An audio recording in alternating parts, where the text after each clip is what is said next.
My name's Ethan. I'm Australian, and the first time I spent real time in the US, I noticed something that kept repeating in different rooms with different people. Freedom wasn't just a value there, it sounded like a brand, like a reflex. People said it the way they talk about sports teams or hometown pride, with this certainty that didn't come from comparison, it came from belonging. And at first, I didn't even disagree with them. I just kept thinking, we're not using the same definition. The moment it clicked for me was at a small get-together. Someone heard my accent and immediately did the warm, patriotic speech. Not hostile, not rude, just automatic. You're visiting the greatest country on earth, that kind of thing. And then the word freedom arrived right on schedule. I asked what he meant. In plain terms, no big debate, just what does that look like day to day? He didn't talk about time, security, or opportunity. He didn't talk about whether life feels stable. He went straight to the same two pillars I kept hearing, the right to arm yourself and the right to say whatever you want. And I remember thinking that's a narrow doorway to put an entire life through. It turns freedom into a checklist instead of a lived reality. Back home, feeling free is usually quieter. It's not something you declare. It's something you notice only when it's missing. It's being able to get sick without your life collapsing. It's taking time off without acting like you're committing a crime. It's not having to do mental arithmetic every time something goes wrong. It's sending kids to school without that constant background fear that a normal day could flip into a nightmare. That's the part Americans rarely seem to count as freedom, the freedom from certain kinds of panic. And honestly, I didn't realize how much that mattered until I saw how many people in the US were carrying that panic around like it was just normal adult life. I had this conversation more than once where someone would say they were independent, and then in the next breath admit they avoid doctors because the bill could ruin them. Or they had vacation technically, but taking it felt risky. Or they were one sudden layoff away from everything sliding. Or they were paying off debt like it was a second rent that never ends.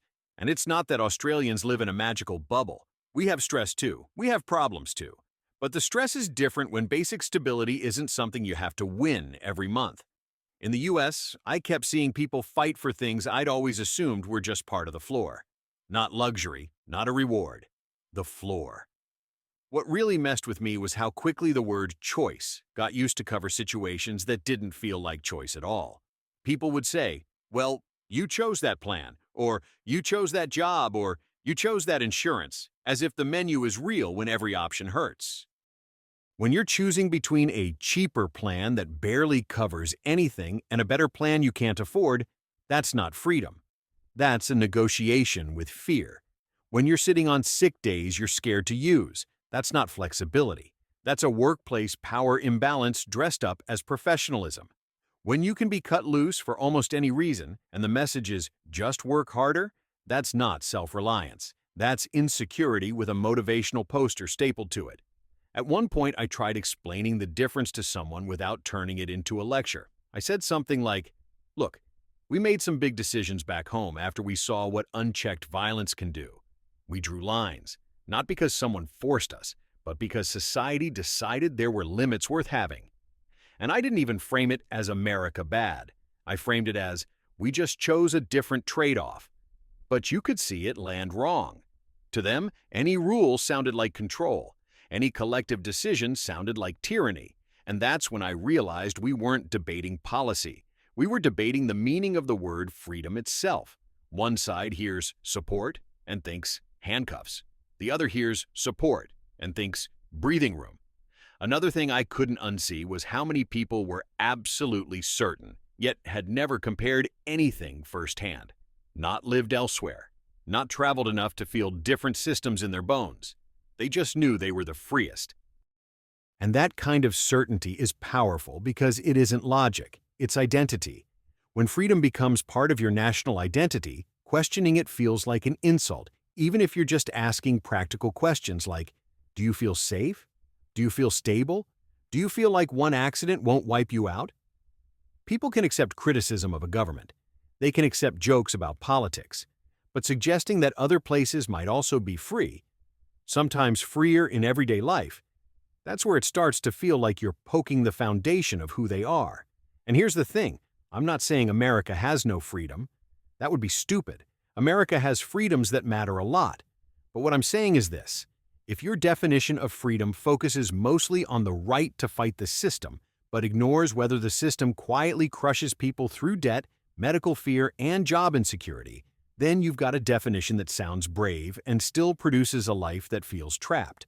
If you're constantly calculating what you can't afford, healthcare, time off, education, safety, how free is that, really? Because when basic stability becomes something you have to earn and defend and justify, freedom starts to look less like liberty and more like endurance. That's where this whole story begins for me. Two countries, two definitions. One treats freedom like a slogan you defend. The other treats freedom like a life you can actually breathe inside. And once you notice the difference between those two, you can't unsee it.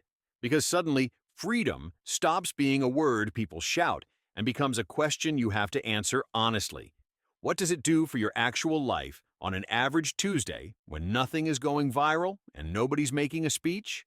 What made all of this even clearer was how often the conversation wasn't about facts at all. It was about a story people were protecting. I'd meet someone who'd never lived anywhere else, never really compared systems, and yet they'd speak with absolute certainty like freedom only comes in one flavor. If you don't do it the American way, then what you have doesn't count. And the confidence wasn't even arrogant most of the time. It was just programmed. Like they'd been handed the conclusion first, and life was supposed to fit around it. I remember standing in Sydney chatting with an American tourist who'd barely arrived. She was friendly, excited, taking photos, and in the middle of all that, she said she couldn't wait to get back home, where she's actually free. I asked what she meant, expecting something specific. She said Australia has too many rules. I said, okay, give me one example. She told me you can't say whatever you want here. I had to laugh, because Aussies criticize politicians for entertainment. People complain, argue, roast, protest. It's practically a national hobby. But she insisted we censor everything. And what got me wasn't even her being wrong. It was how sure she was after a few hours in the country. That's not experience talking. That's a belief system talking. Then there was my sister's situation. She dated an American guy who moved to Melbourne, and he kept repeating the same line. Australia isn't free like the US. At first, she let it slide, but after months of it, she finally snapped and said, "Stop saying it like it's a fact. Tell me exactly what you mean." And the answer was the same 2 points I'd heard a dozen times: guns and healthcare. "You can't own guns here," he said. She told him, "We voted to restrict them after a massacre. That wasn't forced on us. It wasn't a secret plan. It was a democratic decision people supported because we didn't want to normalize mass violence." He rolled his eyes and said, "Yeah, and you've got socialized medicine." She said, "I had surgery and paid basically nothing. You'd be staring at a bill that could wipe out your savings. So who's freer, me or the person who's one medical emergency away from disaster?" And that's where he switched gears into ideology, because that's what people do when the practical reality doesn't favor them. He started talking about real freedom, being individual choice without government interference. My sister didn't even argue theory. She just listed what real life looks like. You can be fired without cause. You get tiny vacation and a lot of people are scared to take it. One illness can bankrupt you. There are rules everywhere. They're just aimed in a direction you're used to. Then she said something that stuck with me. A system can be full of restrictions and still feel free if it protects ordinary people. And a system can shout freedom while quietly squeezing people until they call survival a virtue. That's the part that gets lost in the usual arguments. People talk about freedom like it's only the freedom to do things, to buy, to own, to carry, to say. But they don't talk about freedom from things, freedom from constant financial fear, freedom from being trapped by a single accident, freedom from looking at a doctor visit like a gamble. Because when you're living inside that kind of pressure, it rewires your whole life. You plan smaller, you risk less, you say no to things you actually need, and then you tell yourself it's independence because admitting it's fear would break the story. I saw that mindset up close when I was studying in the US.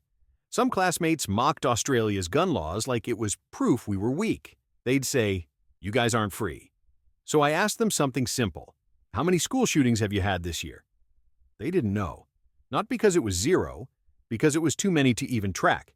It was background noise, a tragedy that had become a statistic that had become a shrug.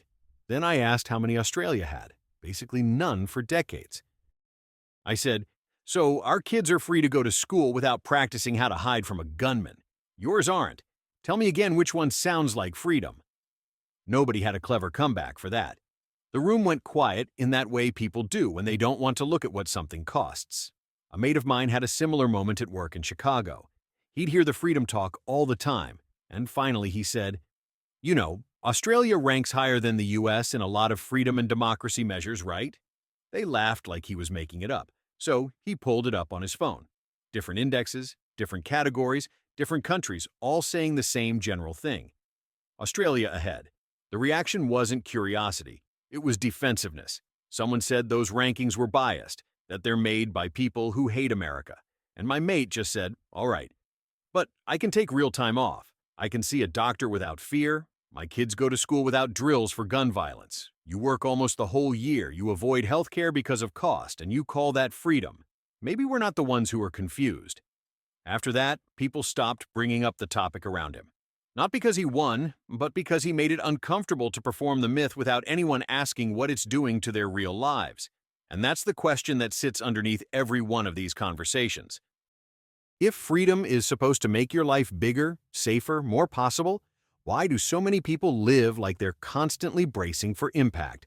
Why is the pride so loud when the peace is so fragile? At some point, you have to admit it. Sometimes freedom is just the word you're taught to use when the system serves someone else.